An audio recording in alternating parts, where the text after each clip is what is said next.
this will be, after John Harbaugh, the most important hire that they make. Yeah. Because they do have what I think is going to be a star at quarterback. And whoever is that person that is responsible for his performance, whether it be quarterback coach, offensive coordinator, really should be both. That quarterback coach should be the offense coordinator, and they should be working together every single day, and they need to get the most out of him. So I don't want to disparage anybody and their coaching background or their resume. And Bill Callahan's resume, believe me, is a mile long, and there's a lot of respect that goes along with that. But I'm thinking younger. Now Todd Monken was 60, but I also saw what he did with Lamar Jackson, and Lamar Jackson had two of his best years under Todd Monken calling plays for him. So this is a really, really important hire, as we all know. And I'm sure John Harbaugh realizes that.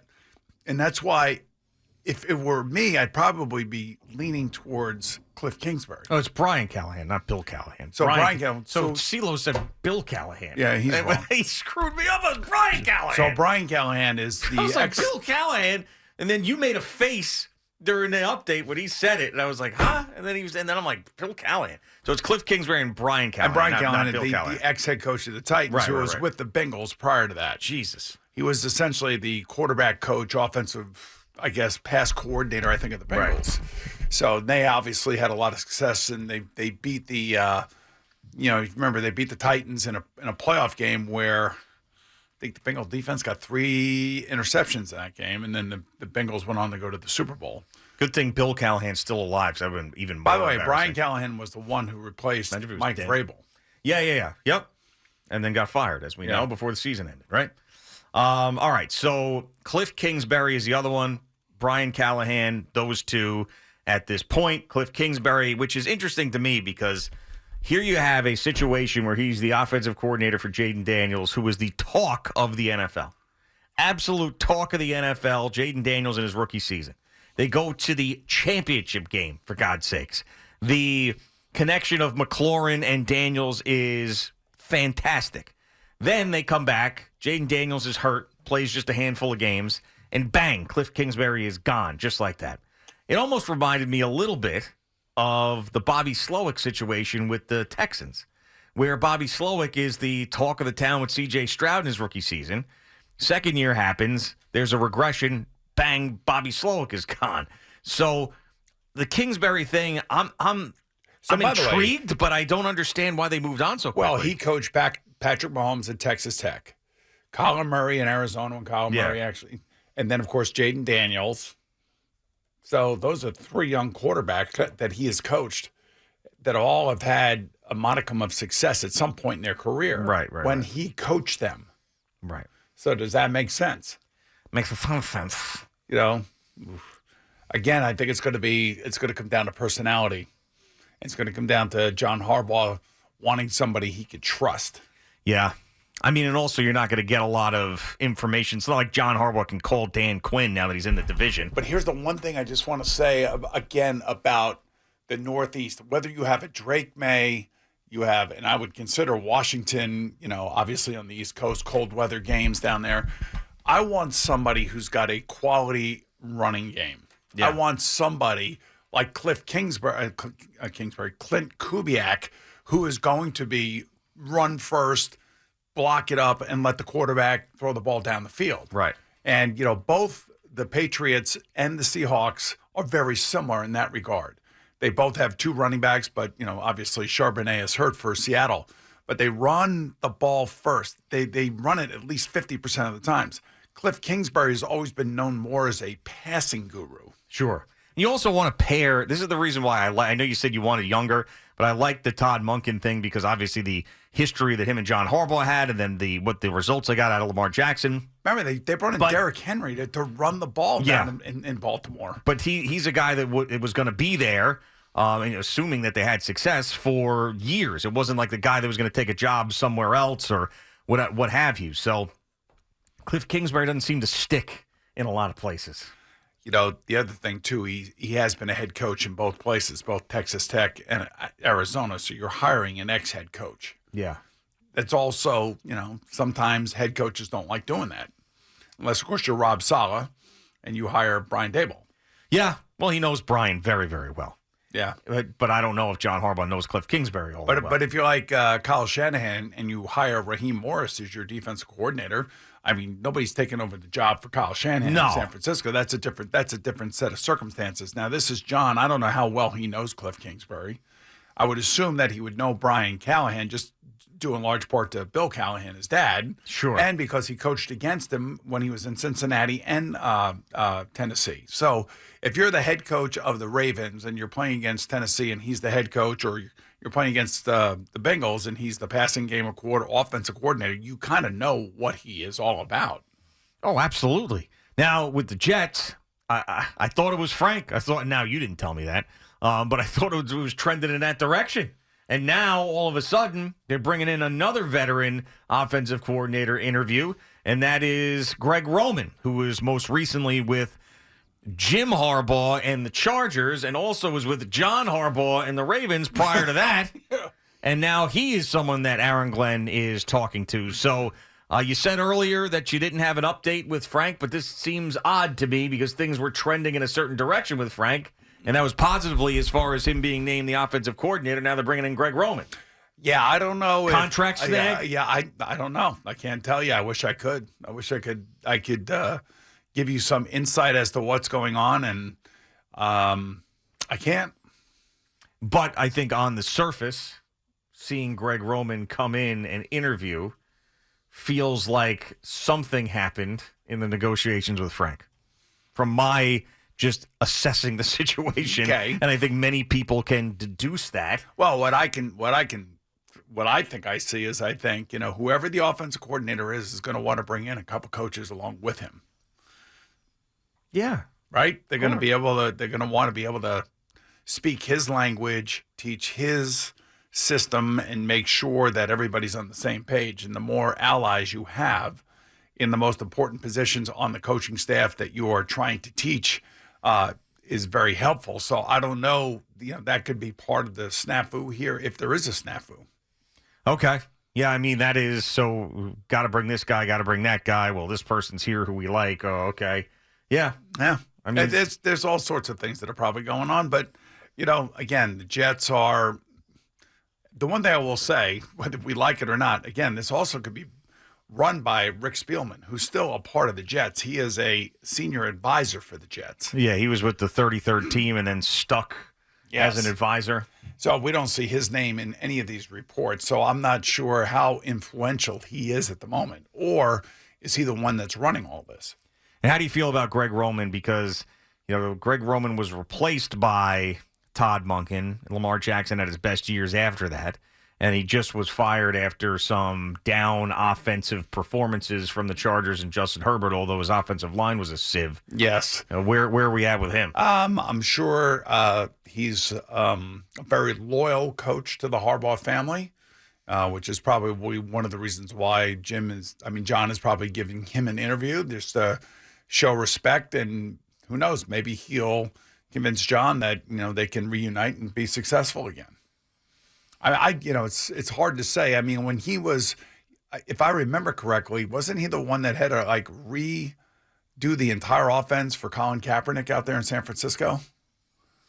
Yeah, that's a good question. It's a long time ago. I don't remember. I kind of feel like he was. I feel like they went from Alex Smith to Colin Kaepernick. Well, yes, they did. Right. And I feel like he was in the middle of that. I feel like he was. And Greg Roman was in there? Yeah. What about Frank for the Giants then? Why come that hasn't been talked about? Yeah, I don't know. Huh? I don't know. Maybe. You know. You're just holding back. I don't know. This is going to be a long. If Frank gets that job, I am not his agent. Nobody said you were. If Frank gets this job, this is going to be tough. Harder than I even imagined.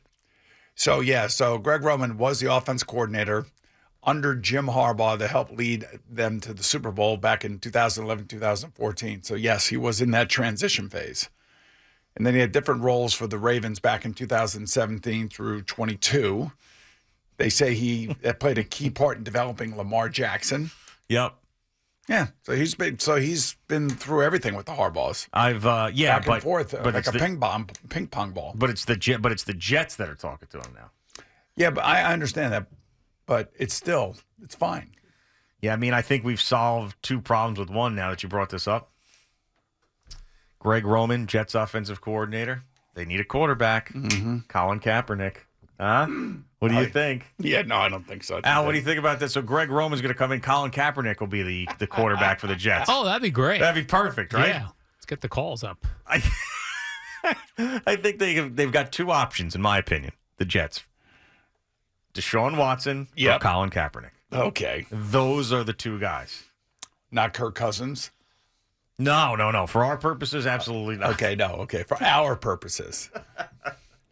Yeah, well, I do want them to win. I do want them to be successful, but I just the phones would bust, they'd blow forever. You know how like we give away Yankee playoff tickets and the phones go down? Yes. Jets signed Colin Kaepernick to be their starting quarterback and Greg Roman's offensive coordinator. I feel bad for Al Dukes in that situation. I think he'd actually He'd like be under that. siege. No, I think he'd be under siege. The first day he'd like it because he'd start fighting with everybody. Right. And then the second day he'd want to leave. I mean, there had to be a good 5 to 7 years there where you would just fight everybody about the Giants' offensive line. Yes, the Eli apologists would just it was dominated. insane. Yeah. Then there was a lot of they were Daniel Jones apologists. Like they went through a metamorphosis, those people, into Daniel Jones apologists, which was even crazy. I can understand the Eli apologists. The Daniel Jones truthers, I couldn't understand. Blah, blah, blah. You're an idiot. Calling me at 6:30. Pay attention to your family, dummy. Yeah, jackass.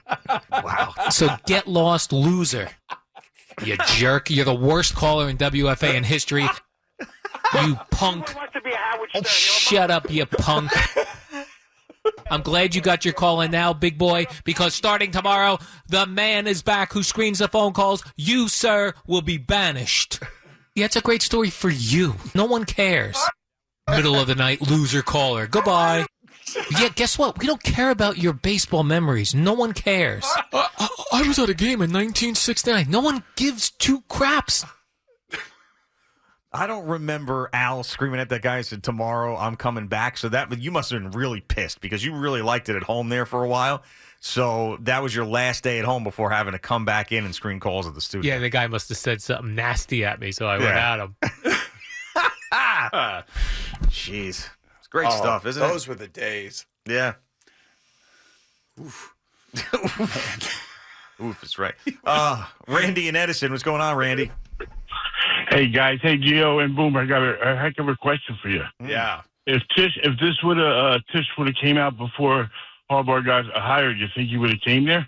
Yes, I do, Randy. I understand the question. $20 million a year for 5 years, $100 million. Yes. And plus, it was really the Mara family that was pushing this whole thing. So Chris Mara was the one that went down and saw him first, really because he was asked to do that by Tom Coughlin. Yeah, I mean, absolutely the Giants are still the Giants.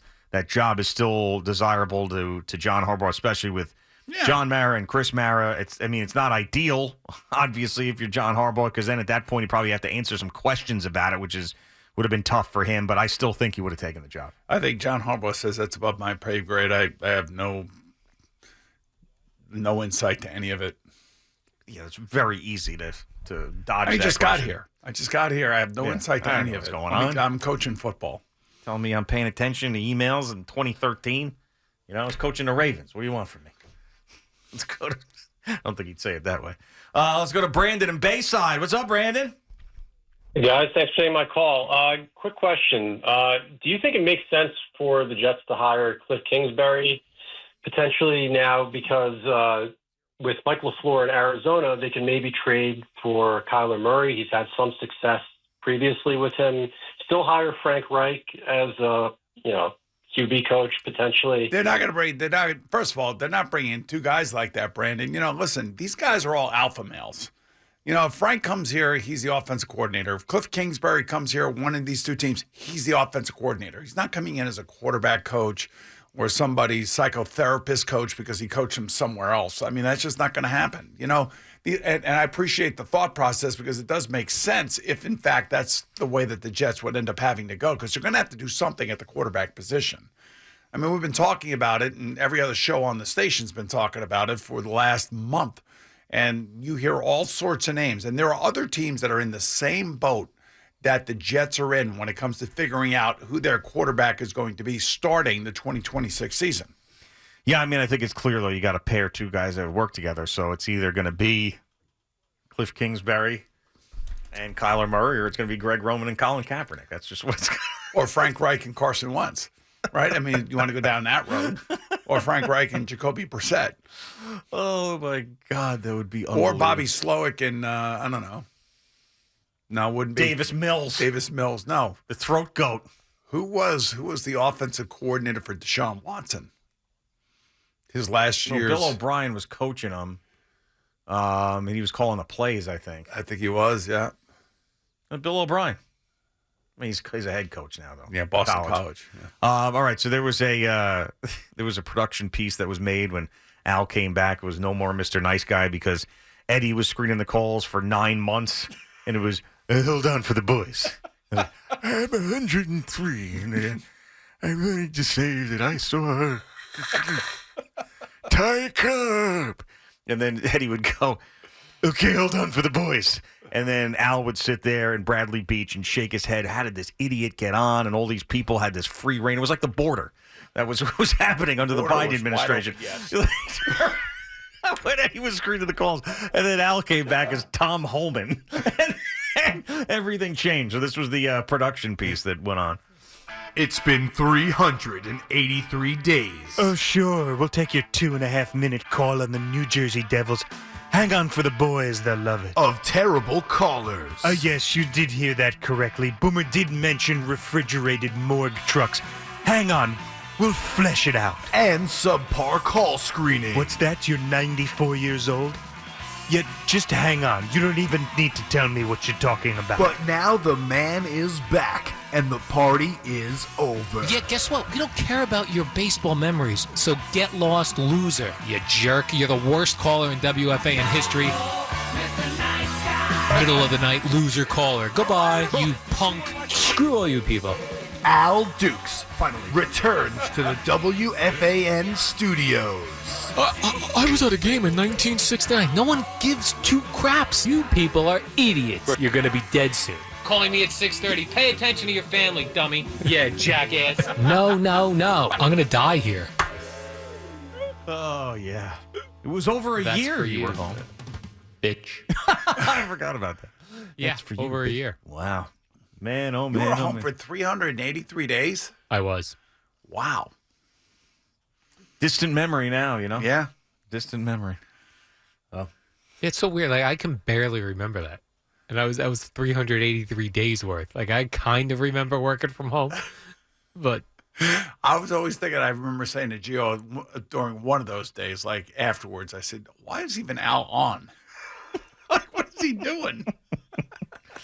He would chime in. He would talk. Yeah. You know, it was sort of like a Jackie the Joke Man. Was he a part of our free Saturday shows? Did you log on for those? oh yeah, I was Okay. Oh, on, you did? on those. Okay. I would always have a beer. We would have drinks. That's Right. right. Yeah, we would drink during I think, those. were you booking the guests? Or No. It was whoever you wanted to talk to that Oh day. yeah. Oh. Frank actually came on one of those I know Saturday Frank shows. came on. Mitch Marner came on, right? Yeah, Phil, obviously. Phil, yeah. Yeah. Coach Cower. Yeah. Yeah, it was. How many of those did we do? I want to say 6 or 7. Yeah. Remember when we had John Franco on and we were like trying to, I don't know, we were bust his balls, have a good time with him. It was like right around COVID and he came on and he was just so depressed. And like so depressed sounding. Yes. We were like, John, It's okay. it's all right, man. Come on. I have a couple of laughs with you.